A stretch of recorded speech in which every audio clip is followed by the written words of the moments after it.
Hi, everyone. My name is Krista. Thank you so much for joining us today for this virtual field trip sponsored by the Michigan Apple Committee.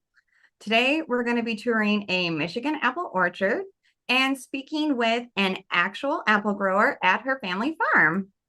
We are so thrilled to have so many schools joining us today, both via Zoom and on our YouTube live stream. We are really excited to share with you our knowledge of apples.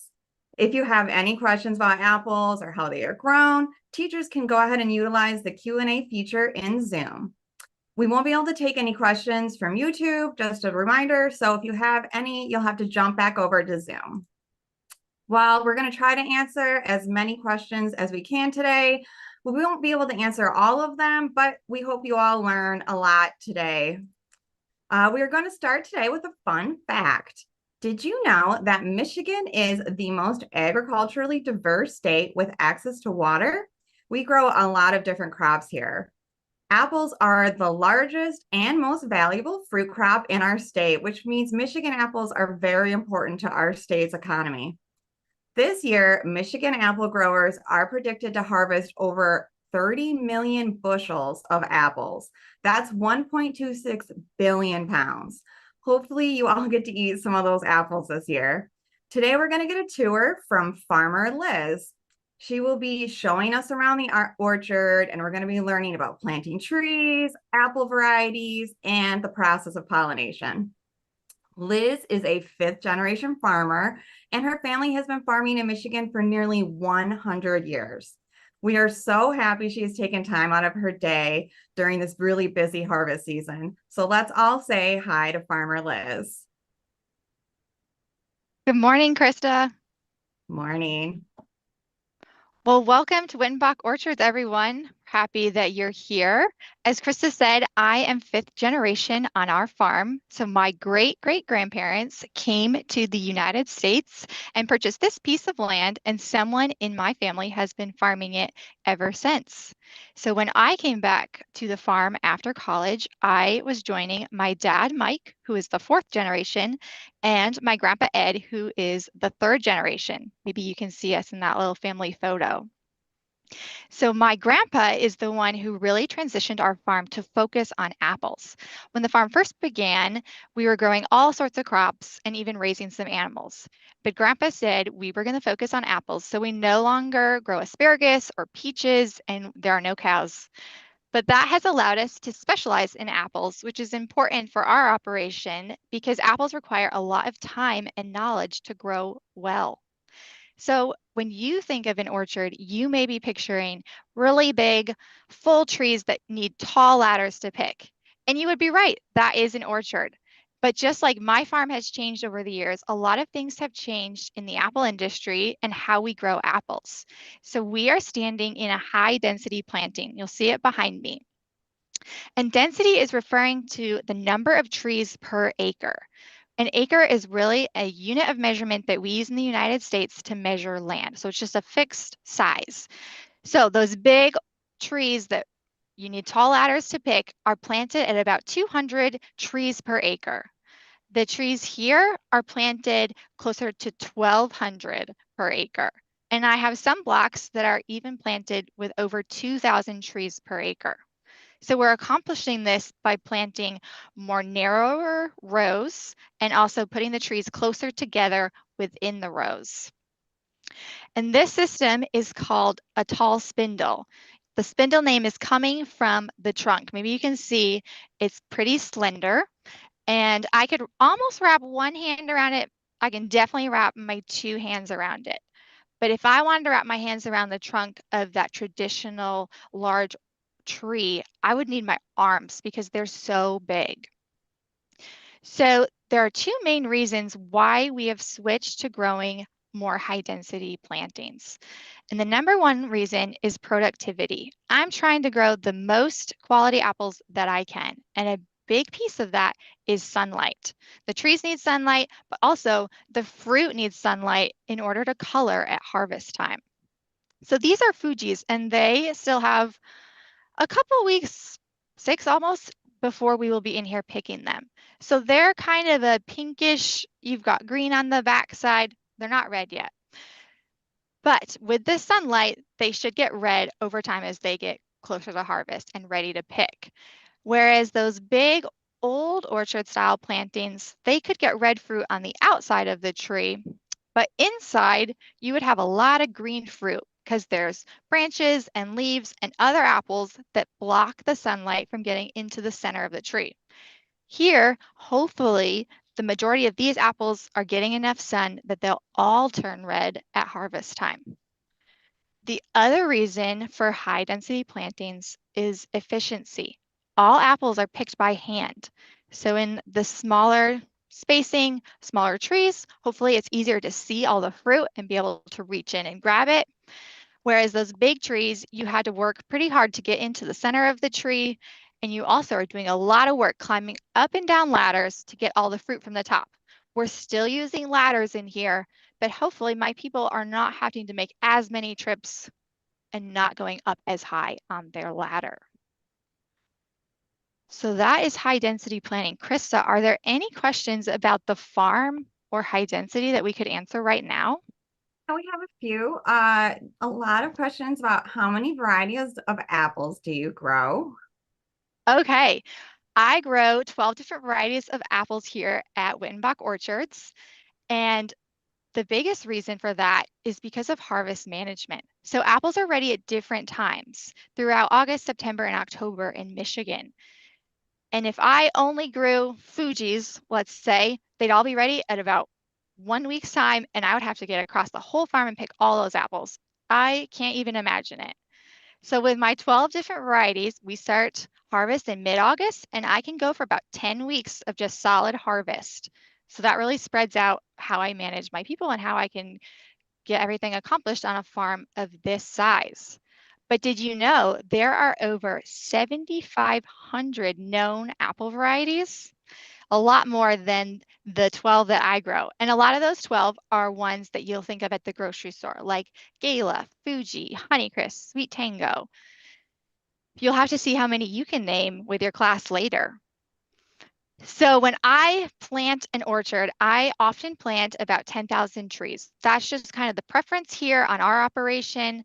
I'm really not trying to grow the size of our operation. I'm replanting blocks because I want to keep up with new varieties that you want to eat as a consumer. I just want to be able to sell my apples.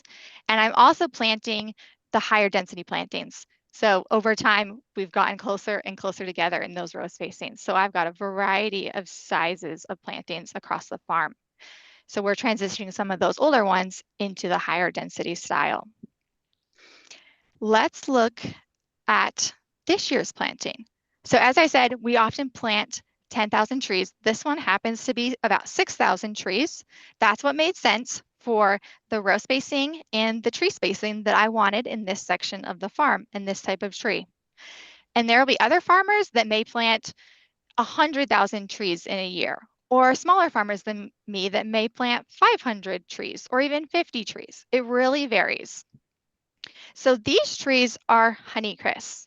And when you think of that, maybe you're thinking that I took seeds from a honeycrisp apple and planted them in the ground, and here they are. And you could do that, but it is not going to get you a honeycrisp. Seeds are a lot like kids. So if you have Oh, we having a little delay, it looks like, from Farmer Liz. Can you still hear us, Farmer Liz?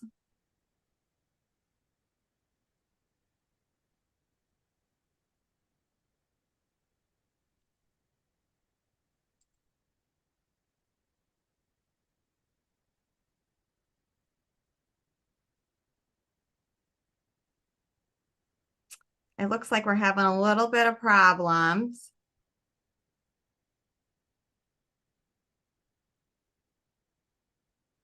Can you hear us, Farmer Liz, there?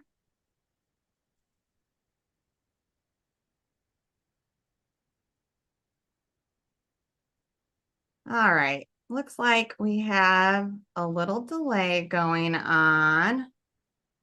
Let's see if we can, they're having some technical difficulties, I'm hearing. Let's see if we can look at some of the questions in the chat while we get reconnected here. Hang on. All right. We have some questions about how many different types of apples. I think she answered that. What types of apples are sweet or bitter? So there are a lot of different kinds of apples, especially there's like thousands of different apples actually that grow, but what you're going to find in the grocery store from Michigan is probably about 16 different varieties. Some are better from cooking, some are better for eating, but it's really just a personal preference. If you like a sweeter apple, you're going to like a Honeycrisp. If you want something that's a little bit softer to bake with, you might like a ginger gold. Let's see. Katie, or let's see. They're telling me some updates right now about Farmer Liz's issues. Let's check it out. I think they're trying to at least connect it so she can answer some questions.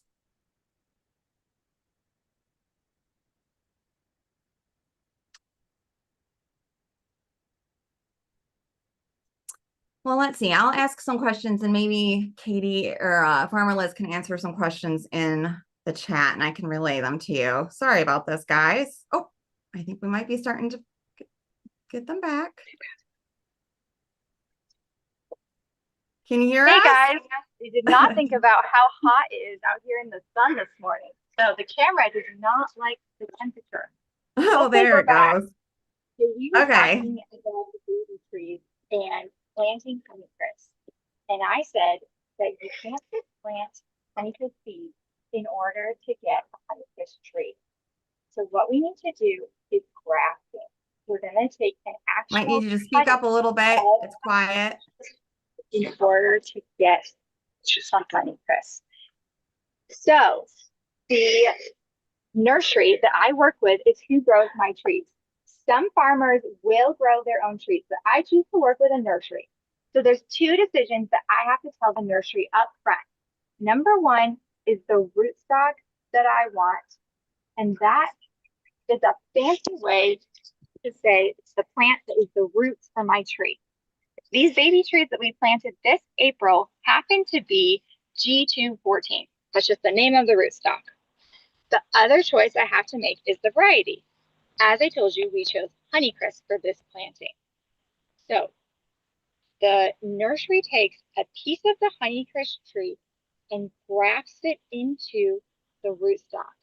And grafting is the term for inserting one type of plant into another type. So I think we have a picture of this where you can see there's some yellow paint going horizontally in between those two yellow lines. You can see there was a cut made in that tree trunk and then a new branch was inserted and it's starting to heal and grow. There's green tissue coming out of that little branch. So that's how they made my tree. Once that new honeycrisp is growing off of the rootstock, they will cut the rootstock. You want to look at the graft union? So here is where the two varieties live. So below here is the rootstock. This is the G214. Above here is the honeycrisp tree. So at first, the rootstock was growing. Can you lean towards the microphone a little bit, Farmer Liz? We're having a hard time hearing you. And that's why it's going a little wider. We can't hear you, Farmer Liz. Only the grafting, not only a piece of the. Krista, do we have some questions about grafting or new plantings? Yeah, we actually missed quite a bit of that because your microphone was leaning away from you. So I'm going to re-ask some questions. We might need you to explain something. So let me kind of look in the chat here, the Q&A, and see what we missed. Let's see. So somebody was asking if they were correct. Hang on one second. I gotta find it here. Here we are. From Miss this looks like Chrissy Tabor's room. Did we hear correctly that if she plants a Honeycrisp seed, she may not get a Honeycrisp apple? Right. You are absolutely not going to get a Honeycrisp apple. So the Honeycrisp apple is one of the parents. that would be the mom. But the apple is getting pollen from another flower, and that would be the dad. So that's why seeds are like kids and they're going to come out different, not the same as the parent, not the same as the honeycrisp. So that's why we take a cutting from an actual honeycrisp tree and insert it into the rootstock to get a honeycrisp. We've got to clone that variety. Thank you. All right, let me see what other good questions we have. Somebody wanted to know how large your farm is and how many acres do you have planted? We have about 225 acres of apples here. So we So would we be a would be a medium-sized medium-sized operation for operation. Michigan. Okay, perfect. Let's see what other questions we have.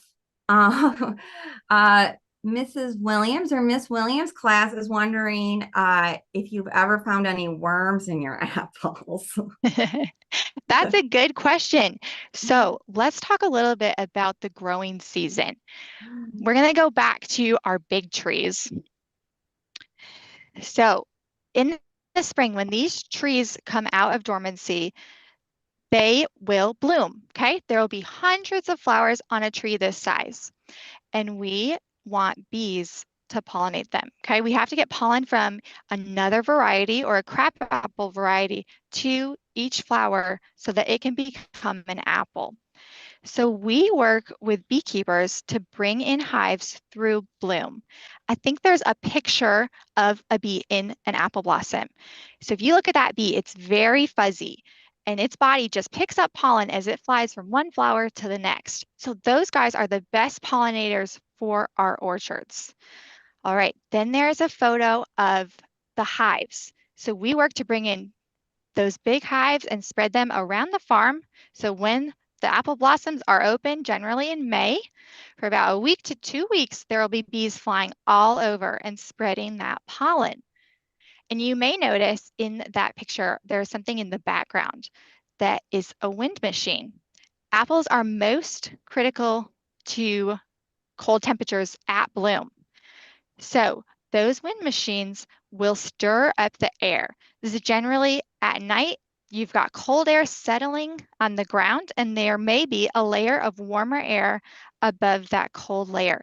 So those wind machines are like big fans, and they basically stir up the air and bring some of that warm air down to the tree level. And that can get us a couple degrees, which in the spring can be the difference between a crop and no crop. So once the trees have been pollinated, there will be baby apples out here. I think we've got a picture of some of the small apples. So those apples will grow throughout the summer, and I will spend all summer monitoring pests and diseases in the orchard. I have pest traps out there to monitor insect population levels, and I scout the farm for issues. So could there be worms? Yes, but I'm working very hard to protect the fruit from those worms. And those worms are generally going to become a moth. That's the type of insect that apples have to deal with. So once apples have reached this time of year, harvest, hopefully there are no worms, but we will pick apples and they will go down the road and get sorted. And that sorting would weed out any kind of insect damage, disease damage, bruising, any kind of damage is going to get pulled out and not go to your grocery store. So you really should not see any insects in there. So hopefully that answers the worm question. Perfect. We also have a question. Do you ever have any trouble with deer? Yeah, deer can be an issue. They don't generally harm the fruit, but what they're going to do is chew on the nice green tissue that comes out in the spring. And I really need all of these leaves to support the tree and to support the apples. So I don't want deer feeding on my trees. So we have some farms that are fenced. That's the best way to really keep deer out. And I will patrol to try to keep deer out of kind of our main area here is not fenced. It just doesn't really practically make sense kind of with the location. So we will see some deer occasionally in here. Let's see. Another question. Mrs. Graham's class would like to know, How do you know which type of apple are you picking? Do you have them labeled somehow? That's a good question. So I deal with this every day. I can visually tell a lot of varieties, especially the varieties on our farm. And I know where they're located on the farm. The trees have slightly different characteristics. The leaves look a little different. So I can pick out a lot of that kind of thing. But to workers that are coming just for harvest, we communicate that to them so they know where to go and what to be picking. How long does it take for a tree to mature? Oh, that's a great question.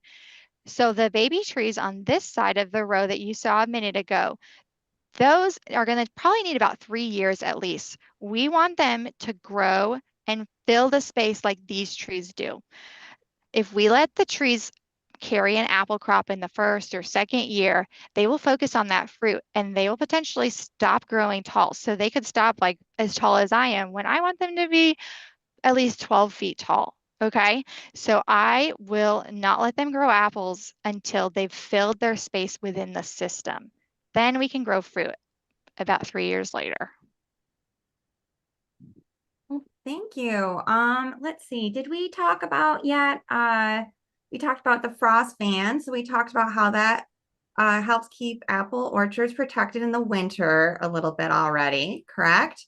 Can you, Yes. I think you talked a little bit about it, but we maybe missed it with our technical difficulties. Can you touch again on dormancy in wintertime and if trees are still growing in the winter or how that works? Sure. So after harvest, the trees will eventually drop their leaves like trees in your yard. We don't have to rake up the leaves or anything, but they will look like a bare tree in the winter. And the winter is the time that I will spend actually trimming the trees. So we'll take out some limbs to make sure that there's light getting into the canopy during the growing season. And that's honestly the main thing we do all winter long. Out here in the snow, in the cold, the trees are just asleep. And then they'll wake up in the spring when the temperatures start to warm up too. Well, thank you. I think one more question, and then maybe we'll kind of start uh, getting to our last couple points here, Farmer Liz. But I think we'll ask, let's see, one more question. Oh, about watering. How do we water our trees or your trees? Yes, so we track rain and pay attention to how much moisture is in the soil.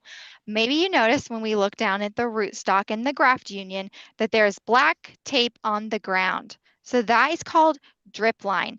There are little holes in the line, so when we turn the irrigation water on, the water will flow through the line and a little bit will drip out in each of the spots. Actually, there's some dripping over here if you can see it. It happens to be on right now because we haven't had rain in a while. So we still need to take care of our trees, even though they've mostly grown their crop. We care about the tree too. So we will water as needed, and it's generally used every summer. We don't quite get enough rain at the right times for the apples to be watered constantly. Well, thank you. I think we're getting a lot of questions now about how apples are picked. So why don't we go ahead and you can just kind of talk to us a little bit more about how people pick apples Mhm. and then where they go once they're picked. Yes, perfect. As I said, apples are all picked by hand. So, as an apple picker, I would wear a picking bag like this, and I'd be out in the orchard, see what's a good apple to pick. And I am going to gently wrap my hand around an apple. Apples are more fragile than you realize. If you grab an apple too tight with your fingers, I will be able to see a bruise from every fingertip if you grip it too tightly. So you just kind of want to palm it, and I generally am twisting and lifting up to really release the stem from the tree. And then as a picker, I would be out here gathering all the apples into my picking bag. I would fill this up, and then I have bins in the orchard for all my pickers, and they would carry their full bin. It would be much heavier than this to the bin and release the basket from the bottom. and it will unload. I guess I'm just going to drop this one on the ground. They would unload their bucket into the bin. When the bin is full, they're removed from the orchard by tractors. And then there's a picture of a lot of wooden bins full of apples in what I would call a loading area, which is just an open spot where we can bring in usually large semis, stack the apple bins, and send them down the road to the packing house. And as I said, that is where then the fruit will be washed and it will go over that grading line. And there are cameras that will look at the inside and the outside of the fruit. And it's going to sort out the bad, and only the good ones are going to go and get packaged and sent to grocery stores and markets where you can buy them. So I hope you're eating a lot of Michigan apples. Wow. We have a few more questions here. Let me go ahead and scroll here in the Q&A. Find, pick out a couple. Um, Here's a good question. I think it's Miss Fletchner, I think is how you say her name. Her class would like to know how many apples do you think one person can harvest in a day? Oh, that's a good question. I would say speedy pickers we're going to work in pairs. So there'll be two people trying to fill those big boxes or bins. And they, as a pair, can pick one every half hour to hour. So think of that. That's a lot of apples in just a half hour or hour. So I'm not even sure I could do the math. Hundreds, maybe thousands. That's a great question. Let's see. We have a couple more. Questions about apples that fall on the ground.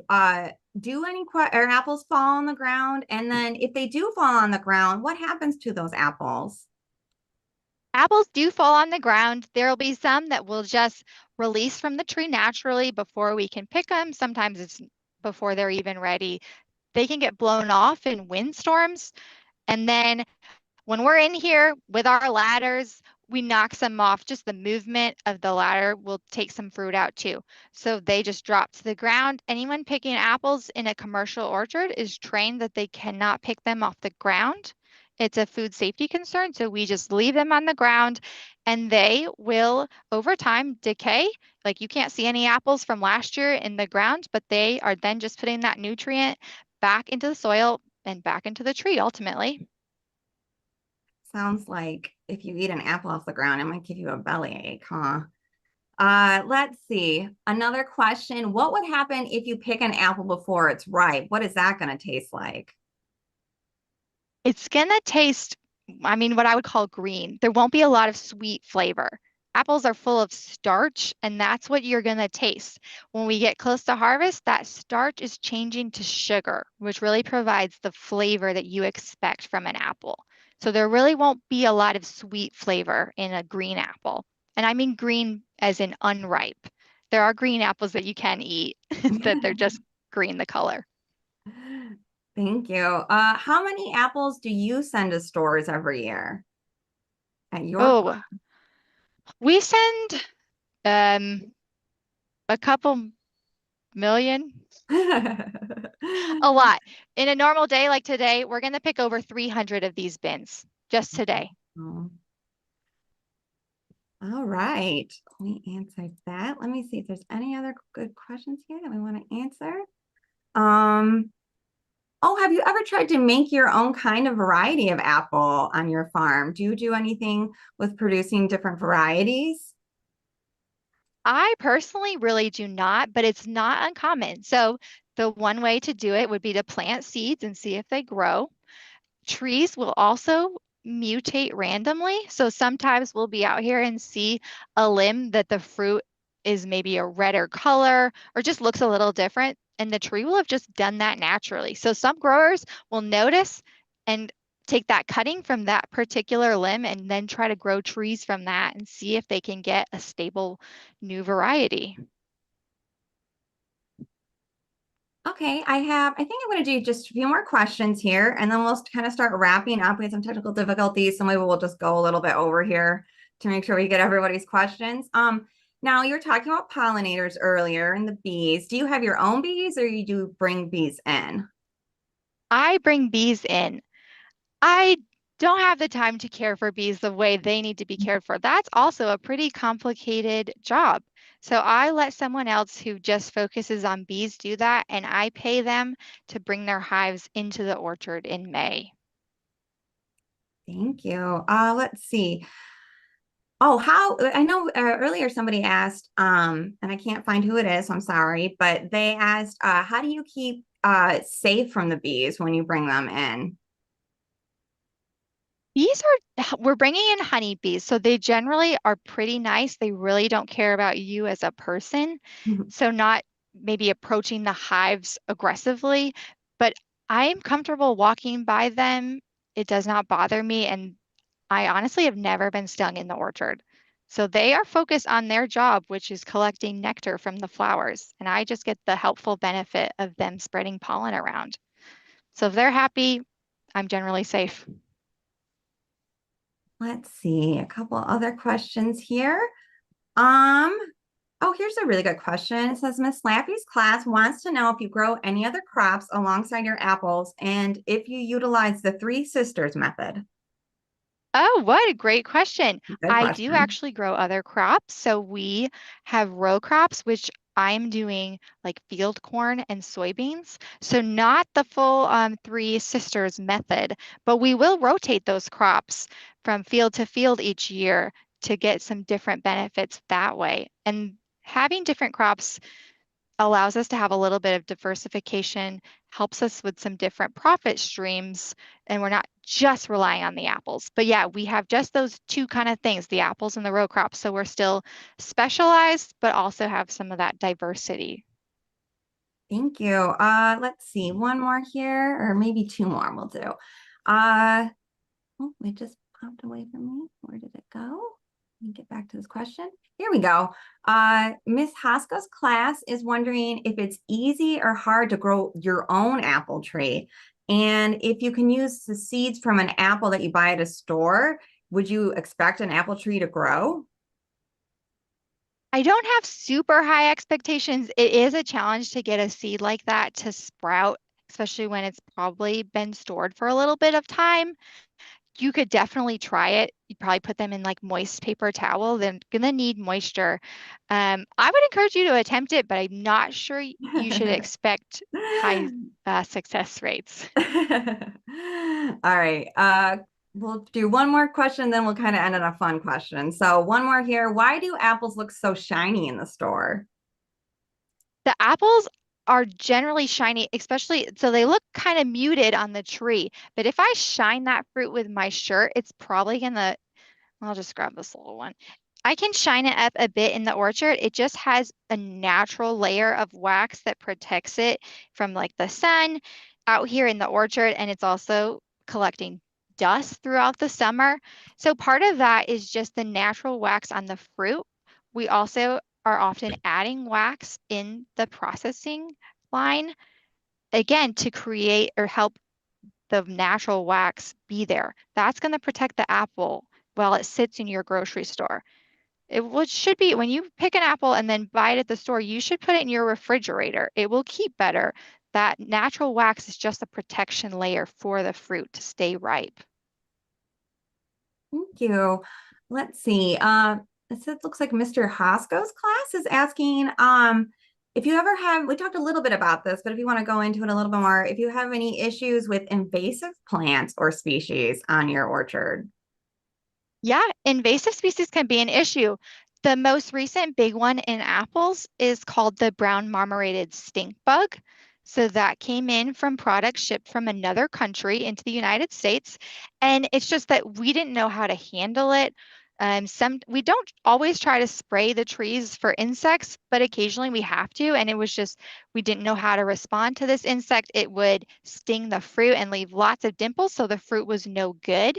So yes, invasive species can be an issue, and we work with researchers at colleges to figure out how to handle new pests that come in. Thanks. Let's do, I was going to wrap it up, but it looks like everyone's really enjoying the questions. All right. We have, oh, here, do you have to do anything to prepare the trees for winter, or did they just go into dormancy on their own? They will go into dormancy on their own. They're responding to the amount of sunlight that they get during the day.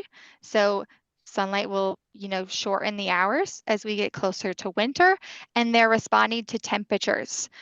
I do make sure that they have some fertilizer after harvest so that they are well prepared to go into dormancy, hopefully.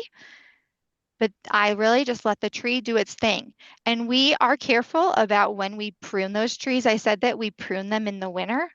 I want to wait after harvest until they've gone into dormancy. If I cut a limb out, it will trigger the tree to grow more. So I want to be careful that I don't trigger the tree to grow in September, October, November. I want it to go fully into dormancy naturally, and then I really will start pruning in December when the leaves have come off and the tree is asleep. It won't initiate that new growth then until it comes out of dormancy in the spring. Right. Let's see. Oh, here's a good question. What is your favorite kind of apple? I love Sweet Tango personally, but That's there my really favorite is too. not a bad variety out there. Do you ever get sick of eating apples? I really do not. And I will eat a lot of apples during harvest. I will not eat quite as many in the winter, but I will still eat them from the grocery store. So I eat them year round. Let's see. I think we're gonna start wrapping up here. I'll double check and see if there's any other questions that I was planning to ask. I think we'll be all set. So is it safe to say that apples are your favorite fruit, Farmer Liz? Yes, definitely. All right. I think that's going to be it for today, guys. It looks like we're kind of starting to run out of time. So I just want to thank you guys all for coming today and joining us, especially a big thanks to Farmer Liz, who took time out of her day during this really busy harvest season to chat with us. We all hope you guys learned something new today. Sorry about the technical difficulties. If you want to keep learning about apples, go ahead and check out our website, which is michiganapples.com. It has a lot of resources and information on there. Teachers, we will be doing 2 more virtual field trips in the coming months, and we would love to hear what else your students want to know. So please fill out that post-event survey that's going to be coming to your email soon. Thanks again, everybody. Have a great day.